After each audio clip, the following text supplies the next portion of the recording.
A cerâmica esmaltada nasceu no Oriente no século XII e passou ao norte de África, sendo aqui largamente desenvolvida pelos árabes.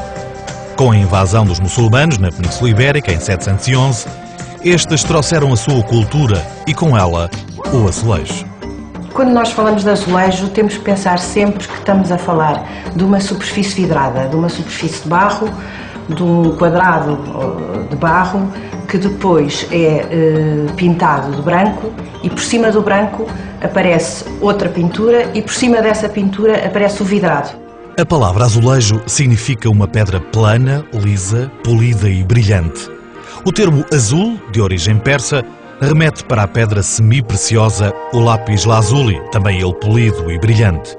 O termo fixa-se na Península Ibérica no século XIV e designa as cerâmicas esmaltadas hispano-árabes. Não é só decorativa, tem a função de informar, tem a função de dar a conhecer algo às pessoas que o estão a ver e ao mesmo tempo também é a expressão criativa de um artista. Não é uma pintura mural, portanto quando nós pensamos no azulejo em Portugal, pensamos sempre em grandes paredes pintadas, em grandes paredes revestidas. É um material de revestimento, mas que não é nem tecido, nem pintura mural, não é uma coisa baça, é uma coisa com uma enorme sensibilidade à luz, por causa do vidrado, e é uma matéria até difícil de trabalhar. Trabalhar no azulejo é extremamente apaixonante. Nós, ao trabalhamos com azulejo artesanal, trabalhamos com matérias-primas que nos são plásticas, que nos são muito apetecíveis, desde pequeninos, que é o barro, plastificar, moldar o barro, sempre gostamos, não é? Depois temos, os azulejos vivem connosco, nós desde que nascemos em todo lado há azulejos, a gente vai a uma igreja, vai a um fontanário, vai a um museu, temos sempre cerâmica portuguesa, azulejos, é uma coisa que tem alguma empatia. Digamos que hoje é quase inconcebível pensarmos uma construção portuguesa sem pensarmos imediatamente na azulejaria. Imaginamos, por exemplo, na aplicação dos azulejos nas nossas próprias casas, ou a forma como o azulejo foi apropriado pela construção, mesmo que, digamos, popular, ao colocá-lo nas fachadas das casas, e isso é de facto um caráter muito português. Quer dizer, é uma identidade muito própria que nós criamos em torno da azulejaria.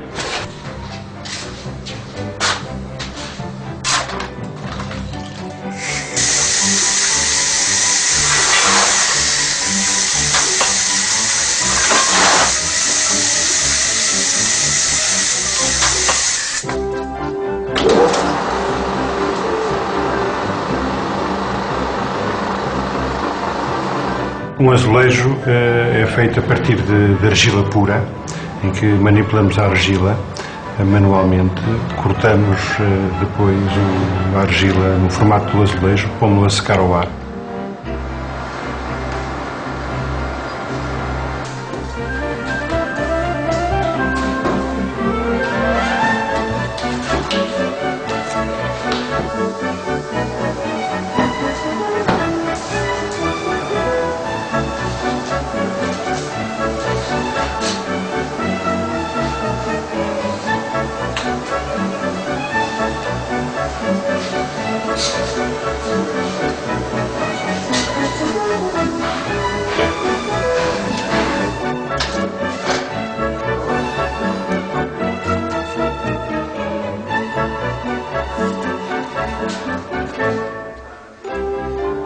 A seguir vai ao forno fazer a primeira cozedura, que se chama o chacotamento, depois é vidrado manualmente, passa para a pintura e volta ao forno, saindo já com a decoração final e com o brilho que nós estamos a ver aqui nesta casa.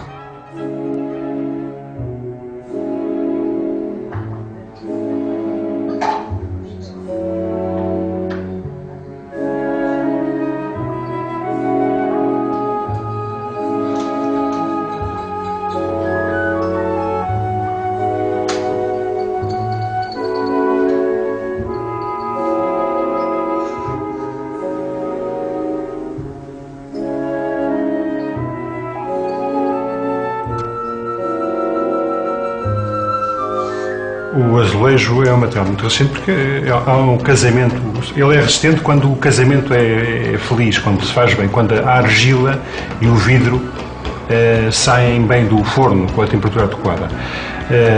Portanto, são materiais que resistem, como se vê em Lisboa, nas fachadas, 200, 300 anos, sem problemas. É um material isolante, é um material decorativo, é um material que caracteriza os interiores, os exteriores e, de facto, é uma arte que nós soubemos tirar grande partido e, a nível mundial, Portugal é, de facto, o país que tem maior quantidade e, quem sabe, também, em termos de qualidade, um maior número de espécies.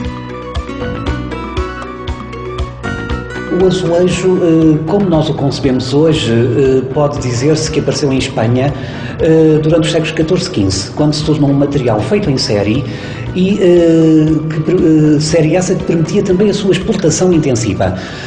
Portugal foi o maior cliente. Em Portugal, o azulejo surgiu através dos árabes e vai ser sobretudo após uma viagem do rei Dom Manuel I à Andaluzia, em 1498, para visitar os reis católicos, Fernando e Isabel. No Palácio da Vila de Sintra encontram-se os primeiros exemplares importados de Sevilha de 1508, coincidindo com as importantes obras de renovação do paço ordenadas pelo rei Dom Manuel I, fascinado pelos tesouros do Oriente e pela sua arte. E vai ser precisamente o Palácio da Vila de Sintra um dos primeiros a ser decorado nesta altura. Quando começa a utilizar-se muita azulejaria produzida em Espanha, nomeadamente em Sevilha e em Valência, desse período nós temos ainda exemplares no Paço Real de Sintra. São azulejos muito artesanais, com separadores entre as cores, primeiro de corda seca, depois de aresta, que usavam vidrados de chumbo que se misturavam sobre superfícies lisas e, portanto, precisavam de separação e eram essencialmente azulejos seriados com motivos geométricos, portanto, motivos moriscos ou mudejares. Surgiu em finais do século XV uma outra técnica que permitia uma produção mais rápida, chamada técnica de aresta, onde o barro era colocado dentro de formas, geralmente em madeira, com o desenho reentrante. O barro era então colocado nesses moldes e, quando se retirava o barro, resultavam umas arestas que impediam que, após a pintura, as cores se misturassem na cozedura. Na sala do capítulo, no convento da Conceição de Beja, conservam-se painéis de padrões de aresta de origem sevilhana, com um esquema compositivo que lembram tapeçarias justapostas. Este tipo de azulejaria também se encontra na Quinta da Bacalhoa, em Azeitão, uma das últimas importações vindas de Sevilha.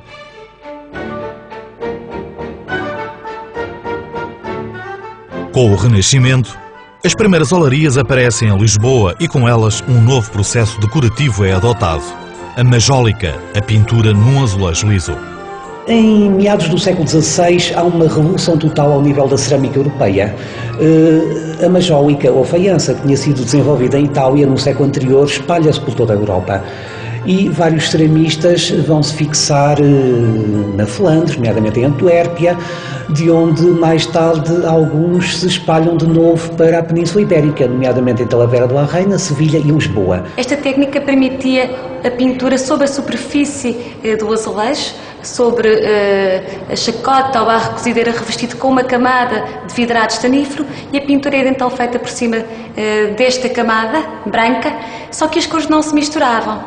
Foi de facto uma grande novidade, porque era quase como que a pintura fosse feita sobre uma tela, correspondia quase a uma pintura em fresco. Isto naturalmente conferiu uma liberdade imensa ao artista, ao criador e naturalmente à sua aplicação direta nas paredes, sejam elas interiores ou exteriores. Técnica é essa que eu gosto imenso de salientar, que foi uma técnica que nós aprendemos portugueses quando os malagueiros flamengos se instalaram em Lisboa, nessa época.